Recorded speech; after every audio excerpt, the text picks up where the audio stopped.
Imagine waking up one morning and discovering your car wasn't stolen by a criminal, but by your own HOA president. This is the story of Linda, the self-proclaimed ruler of the neighborhood, and the one mistake that destroyed her power forever. Alex had lived peacefully in his quiet neighborhood for 5 years, without any problems. But everything changed the day Linda became HOA president. She didn't just enforce rules, she weaponized them. At 2 a.m., she patrolled the streets with a ruler, measuring grass height and checking how far trash cans were from the curb. And the entire neighborhood feared her obsession with control. One rainy Monday morning, Alex stepped outside to leave for work and froze because his driveway was empty and his $40,000 sedan was gone. Panicking, he checked his Ring camera and saw a tow truck taking his car at 3 a.m. while Linda stood nearby pointing and smiling proudly. Alex rushed to Linda's house, but she refused to open the door and spoke coldly through the intercom, saying his tire touched the grass. It was a violation, and he must pay a $500 fine or never see his car again. Alex tried to explain the rain had caused the car to slide slightly, but Linda didn't care and said this street belongs to the HOA, and here she was, the law. Alex realized reasoning with her was useless. So instead of going to the tow yard, he drove his wife's car straight to the city records office.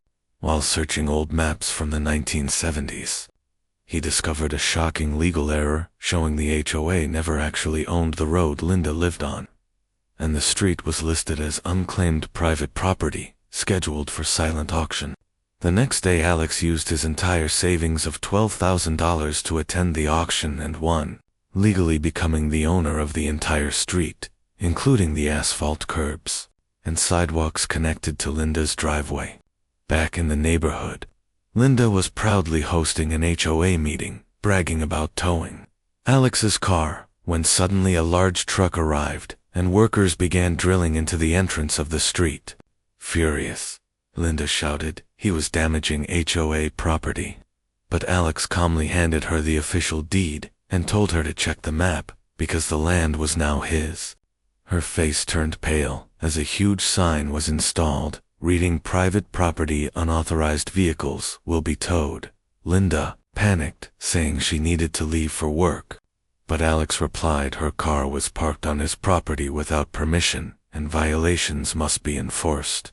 Soon a heavy tow truck arrived for Linda's own car while she screamed and called the police, the HOA board, and her lawyer as neighbors gathered, watching in disbelief, because for the first time the feared HOA president was powerless. When the police arrived, they reviewed Alex's certified deed and confirmed this was private property, and if he wanted her off his land, she must comply. And Linda realized she couldn't even leave her home without Alex's permission. But Alex wasn't finished and installed a toll booth at the street entrance, allowing other neighbors free passage after they supported dissolving the HOA board. But for Linda, the price was personal. After 3 days trapped inside her house, she finally broke and begged Alex to name his price. But he calmly said it was not about money, and she must write a formal apology to every homeowner she unfairly fined and repay every dollar from her own pocket, totaling over $20,000, broken and defeated. Linda spent the entire night writing apology letters and attaching checks, and the next morning Alex verified everything and finally allowed her to leave. But the story was not over. Days later, Linda saw a for sale sign on Alex's lawn and another beside it, saying street for sale open to public bidders. And Alex had invited a commercial trucking school to consider buying the road, terrifying Linda because heavy trucks would destroy peace and property values. In panic, the HOA board begged Alex not to sell, and he offered one final deal to sell the road back at cost only if Linda was permanently banned from any HOA position, and the HOA rules were rewritten to prevent abuse of power.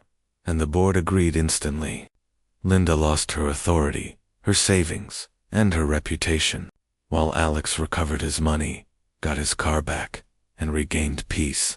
And as he later moved to a better neighborhood, he looked back one last time and saw Linda, once the feared queen of the HOA, now outside pulling weeds by hand, powerless, forgotten, and alone, because the ruler had finally fallen.